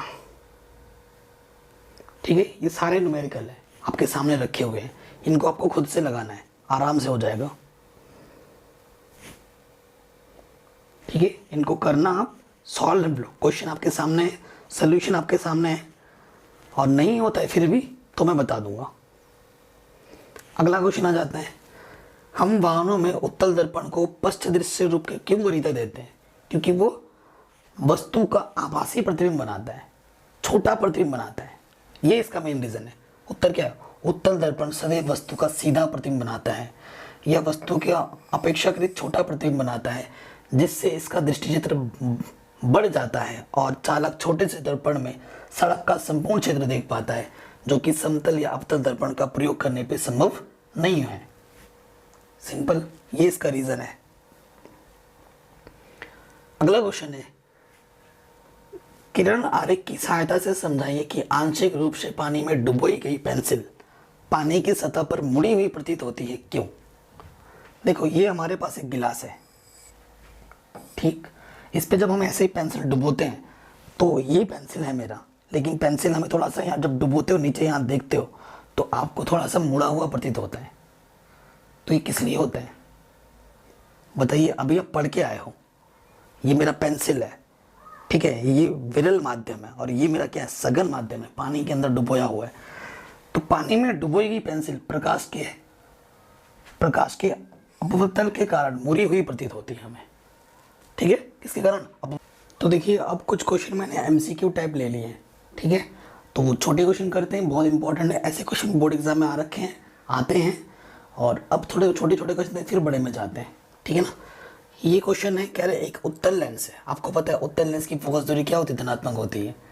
फोकस दूरी 20 सेंटीमीटर है, ठीक है, एफ बराबर 20 सेंटीमीटर दे रखा है हमें। लेंस की क्षमता पी निकालनी है, तो पी बराबर क्या होता है? 100/f, क्योंकि सेंटीमीटर में दे रखा है। तो 100/20, फोकस दूरी 20 है, 20 पंजे 100, सो आंसर क्या होगा? 5 डायोप्टर, ऑप्शन नंबर सी, ठीक है, आराम से हो जाएगा। अगला क्वेश्चन है, यदि बिंब की ऊंचाई h और प्रतिबिंब की ऊंचाई h' हो तो गोलीय दर्पण द्वारा उत्पन्न आवर्धन होगा, ठीक है, आवर्धन m बराबर क्या होता है? h'/h, और दर्पण के लिए -b/u हो जाता है, ठीक है, ये चीज होती है। सो आंसर क्या हो जाएगा? ऑप्शन नंबर ये h'/h, पहला वाला सही हो जाएगा, आराम से हो गया। कह रहे हैं एक उत्तल लेंस की क्षमता 2 डायोप्टर है, क्षमता 2 डायोप्टर है, उत्तल लेंस बोला है, उत्तल लेंस के लिए प्लस होता है, तो प्लस के 2 डायोप्टर है, ठीक है। इसकी फोकस दूरी क्या होगी? पी निकालना, फोकस दूरी निकालना है, और आपको पता है पी बराबर होता है 1/f, तो एफ इधर आ जाएगा, पी नीचे आ जाएगा, ठीक है। तो पी का मान क्या दे रखा है? 2, भाग तो दोगे 0.5, ठीक है, मीटर, 0.5 मीटर, 0.5 का मतलब होता है, देखो मीटर तो नहीं, सेंटीमीटर दे रखा है, तो मीटर को सेंटीमीटर में बताने के लिए 100 से गुणा कर दोगे तो ये हो जाएगा 0.1 स्थान के बाद तो आ जाएगा 50 सेंटीमीटर, ऑप्शन नंबर डी सही हो जाएगा। आगे बढ़ते हैं, एक उत्तल लेंस की फोकस दूरी 50 सेंटीमीटर है, इसकी क्षमता क्या होगी? उत्तल लेंस प्लस फोकस दूरी 50, एफ बराबर हमें 50 दे रखा है सेंटीमीटर, क्षमता पी निकालना है, पी बराबर होता है 100/f, है ना, 100/f होता है, सेंटीमीटर में दिया होगा तो f का मान 50 है, 50 दूनी 100, तो आंसर क्या हो जाएगा? 2 डायोप्टर, आसान है एकदम। अगला क्वेश्चन है, गोलीय दर्पण के लिए प्रयुक्त किया जाने वाला सूत्र, दर्पण बोला है, ठीक है, दर्पण के लिए सूत्र क्या होता है? पहला वाला, और लेंस के लिए माइनस होता था। अगला क्वेश्चन है, प्रश्न देखो, +2.5 डायोप्टर और 1.5 डायोप्टर क्षमता के 2 रखे गए, और ये क्वेश्चन मैं पहले ही करा चुका हूँ, आपको पहले ये क्वेश्चन मैं करा चुका हूँ वीडियो में, आपको पता होगा, ठीक है। लेंस की फोकस दूरी निकालनी है, कैसे निकालनी है? ये क्वेश्चन भी हम कर चुके हैं इससे पहले, तो ये रिपीट हो रहा है तो इसको मैं स्किप कर रहा हूँ, और सोल्यूशन तो आपके सामने है ही, आराम से कर सकते हो। ये भी मैंने पहले करा रखा है, ठीक है, आराम से कर सकते हो। कह रहे लेंस का सूत्र लिखिए। लेंस का सूत्र क्या होता है? ये 1/v माइनस 1/u बराबर 1/f, ये हमारा लेंस का सूत्र है। यू क्या होता है? वस्तु की लेंस से दूरी। वी क्या होता है? प्रतिबिंब की लेंस से दूरी। एफ क्या होता है? लेंस की फोकस दूरी। ठीक है, ये भी हो गया आराम से। अगला क्वेश्चन है, एक अवतल दर्पण द्वारा उत्पन्न आवर्धन +2 है। इस कथन का क्या अभिप्राय है? 2017 में पूछा गया हुआ है, तो इसका आंसर क्या होगा? इस कथन का अभिप्राय यह है कि अवतल दर्पण द्वारा बनाए गए वस्तु का प्रतिबिंब वस्तु से 2 गुना बड़ा है। कितना गुना बड़ा है? 2 गुना बड़ा है। तथा धनात्मक चिन्ह यह प्रदर्शित करता है कि प्रतिबिंब सीधा तथा आभासी है एवं दर्पण के पीछे बना है। मोस्ट इंपॉर्टेंट क्वेश्चन है, ठीक है, सारे ही क्वेश्चन इंपॉर्टेंट है वैसे तो। अपवर्तनांक का मात्रक क्या है? ठीक है, अपवर्तनांक का मात्रक क्या होता है? इसका कोई मात्रक नहीं होता, ठीक है, क्योंकि 2 माध्यम का अनुपात है, तो माध्यम का मात्रक थोड़ी ना होता है, तो अपवर्तनांक का कोई मात्रक नहीं होता। अगला क्वेश्चन है, एक समतल दर्पण का उत्पन्न आवर्धन +1 है, इसका क्या अर्थ है? तो देखो, m बराबर +1 यह दर्शाता है कि समतल दर्पण द्वारा बनाए गए प्रतिबिंब का आकार वस्तु के आकार के बराबर होता है, तथा धनात्मक चिन्ह यह प्रदर्शित करता है कि समतल दर्पण द्वारा बनाया गया प्रतिबिंब आभासी होता है, अर्थात वस्तु के विपरीत और बनता है प्लस चिन्ह। उधर प्लस चिन्ह कहाँ होता है? इस तरफ होता है, तो इधर अगर वस्तु रखिए तो पीछे बनता है। कह रहे हैं इस चित्र को अपनी उत्तर पुस्तिका में खींचिए और परावर्तन के पश्चात प्रकाश की किरण को दर्शाइए। ये इधर ऐसे आई, देखो ये किरण ऐसे आई, फोकस दूरी से गई और यहाँ से टकराकर ऐसे वापस आ जाएगी, ये इसका आंसर होगा। अगला क्वेश्चन है, किसी अवतल दर्पण के फोकस और वक्रता केंद्र के बीच की दूरी, बिंब का प्रतिबिंब कहाँ पर बनेगा, ये हमसे पूछ रहे हैं। तो ये क्वेश्चन का आंसर आप तभी दे पाएंगे जो मैंने स्टार्टिंग में एक टेबल मैंने आपको बना के दी थी। वो टेबल आपने अगर अच्छे से पता है, अच्छे से पढ़ा है, याद किया है, तो ये झट से आप बता देंगे। तो क्या होगा? प्रतिबिंब दर्पण के सामने, वक्रता केंद्र तथा अनंत के बीच वास्तविक तथा उल्टा बनेगा। उस टेबल से ये क्वेश्चन पूछा गया है। अगला क्वेश्चन है, समतल दर्पण की फोकस दूरी कितनी होती है? अनंत होती है, ठीक है। आप एक दर्पण रखिए और दर्पण से आपको सूरज भी दिख रहा है, सूरज तो अनंत दूरी पे है, तो वो भी दिखता है, चांद भी दिखेगा, है ना, सब दिखता है, तो फोकस दूरी क्या होती है? अनंत। तो देखो, पढ़ाते पढ़ाते मैं पढ़ाया जा रहा था, उधर से चिप खत्म हो गया, मेरे को पता ही नहीं चला। आधा घंटा रिकॉर्ड करके फिर से शूट करना पड़ रहा है, और ये वीडियो ऑलरेडी इतनी लंबी हो चुकी है, मेरी में जान भी खत्म हो रखा है। चलो शुरू करते हैं फिर से। ये देखो, फिर से पढ़ाना पड़ रहा है मेरे को। कह रहे हैं क्वेश्चन, किसी समतल दर्पण में वस्तु तथा उसके प्रतिबिंब के बीच की दूरी 15 सेंटीमीटर है, तो वस्तु के दर्पण से कितनी दूरी होगी? सीधा 15 का आधा कर देना है, 7.5 होगी। अब इसका रीज़न क्या है देखते हैं। कह रहे हैं चूंकि समतल दर्पण द्वारा वस्तु का जो प्रतिबिंब दर्पण के पीछे उतनी ही दूरी पर बनता है जितनी दूरी पर वस्तु तथा दर्पण के बीच दूरी होती है, तो ये जो दूरी दे रखी है उसको आपको आधा आधा कर देना है। उसको क्या करना है? आधा आधा कर देना है, मतलब इधर भी उतना बनेगा, उतना भी उधर बनेगा। तो टोटल दूरी कितनी है? 15 है, 15 का हाफ कर दो, 7.5 आ जाएगा आंसर। 15 को 2 से भाग दे देना। देखो, ये सब क्वेश्चन में पढ़ा रखा था, तभी यहाँ पर रेड लगा रखा है। अगला क्वेश्चन है, एक गोली दर्पण की वक्रता त्रिज्या 20 सेंटीमीटर है, यानी कि R मेरे को 20 दे रखा है। फोकस दूरी निकालना है। F बराबर सेंटीमीटर में है, F बराबर क्या होता है? R/2, यानी कि 20/2, 2 ढाई 20। सो आंसर क्या आ जाएगा? 10 सेंटीमीटर। सेम वही क्वेश्चन है, इस क्वेश्चन में वक्रता त्रिज्या 25 सेंटीमीटर दे रखा है, फोकस दूरी निकालना है, यानी कि 25/2, यानी कि 2 1 कम 2, 2 दूनी 4, 1 बचा, दशमलव लगा, 0 बढ़ गया, 2 पंजे 10, 12.5 सेंटीमीटर। ठीक, अगले क्वेश्चन में आ जाते हैं। कह रहे हैं दर्पण सूत्र देखिए, प्रयुक्त प्रतीकों का अर्थ बताइए। तो दर्पण सूत्र क्या होता है? 1/v प्लस 1/u बराबर 1/f होता है। F क्या होता है? फोकस दूरी, वी क्या होता है, वी होता है दर्पण से वस्तु की दूरी, ठीक है। और यू क्या आता है, दर्पण से ध्रुव की से दूरी। तो इस चीज़ पहले ही पढ़ा रखी है हमने। आगे बढ़ जाते हैं। उस दर्पण का नाम बताइए जो बिंब का सीधा तथा आवर्धित प्रतिबिंब बना सकेगा। तो जो स्टार्टिंग में एक टेबल मैंने आपको समझाया था, स्टार्टिंग में एक टेबल मैंने बनाई थी, उस टेबल से ये क्वेश्चन पूछा गया है।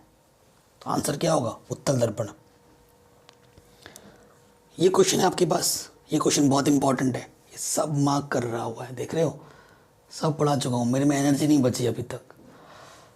क्वेश्चन क्या बोल रहा है, कोई डॉक्टर 1.5 डायोप्टर क्षमता का संशोधक लेंस निर्धारित करता है, लेंस की फोकस दूरी ज्ञात कीजिए। क्या निर्धारित लेंस अभिसारी है या अपसारी है। देखो मैं आपको एक चीज़ बताना चाहूँगा, अभिसारी का मतलब क्या होता है, अभिसारी का मतलब होता है उत्तल लेंस, ठीक है, और अपसारी का मतलब होता है अवतल लेंस। उत्तल लेंस की फोकस दूरी धनात्मक होती है, अवतल लेंस की फोकस दूरी माइनस में होती है। अगर आपकी फोकस दूरी प्लस में आ रही है तो इसका मतलब अभिसारी है, अगर आपकी फोकस दूरी माइनस में आ रही है तो अपसारी है, सीधी बात, ठीक है। क्वेश्चन में क्या दे रखा है, पी दे रखा है, लेंस की क्षमता, 1.5 डायोप्टर दे रखी है, हमें फोकस दूरी निकालना है। तो लेंस की क्षमता का सूत्र क्या होता है, पी बराबर 1/f। तो एफ का मान क्या जाएगा, 1/p। तो पी का मान दे रखा है 1.5, दशमलव हटाओ 0 बढ़ जाएगा, 5 तिया 15, 5 दूनी 10, 3 से भागा दे तो 2 में, नहीं छोटा नहीं जाएगा, 0 बढ़ा दो, 3 संग 18, घटाएंगे तो 2 आ जाएगा, फिर 0 बढ़ा दो, 3 संग 18, ऐसे चलता रहेगा। तो यहाँ पर 5 से ज़्यादा है तो इसको हम ऐसे लिख सकते हैं 6, इधर देखो 5 से जब ज़्यादा होता है तो एक बढ़ा के लिख सकते हो आप, 6 पे एक जोड़ दो 7 हो गया, तो 0.67 इतना आ जाएगा। अब देखो फोकस दूरी हमारी धनात्मक आई है, चूँकि फोकस दूरी धनात्मक है अतः यह लेंस अभिसारी होगा, ये आप लिख दोगे, ठीक है। नेक्स्ट क्वेश्चन पे आ जाते हैं।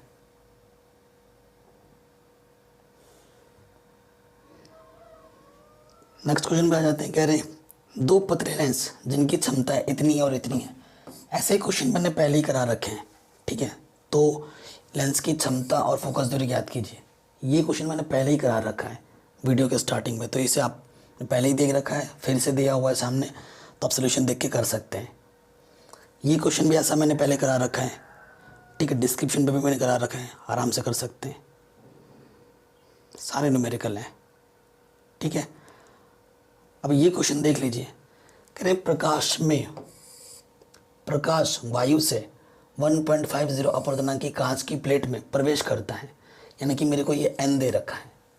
कांच में प्रकाश की चाल कितनी है, ठीक है, कांच में प्रकाश की चाल कितनी है, जबकि निर्वात में प्रकाश की चाल इतनी है 3 × 10⁸ मीटर प्रति सेकंड, ठीक है, ये हमसे बोला है। तो देखो हमें क्या दे रखा है, n दे रखा है, प्रकाश की चाल को c से प्रदर्शित किया करते हैं, c दे रखा है, हमें क्या निकालना है, v निकालना है। आपको ये विषय मैंने पहले ही बता रखा है, v बराबर क्या होता है, n बराबर क्या होता है, c/b। तो v बराबर क्या हो जाएगा, v इधर आ जाएगा, n नीचे आ जाएगा। c का मान ये दे रखा है, n का मान 1.5 दे रखा है, 1.5 कम 1.5, 1.5 दूनी 3, सो आंसर क्या आ जाएगा, 2 × 10⁸ मीटर प्रति सेकंड, ये हमारा आंसर आ जाएगा। आगे बढ़ते हैं, तो ये सब क्वेश्चन हमने पहले कर लिए हैं।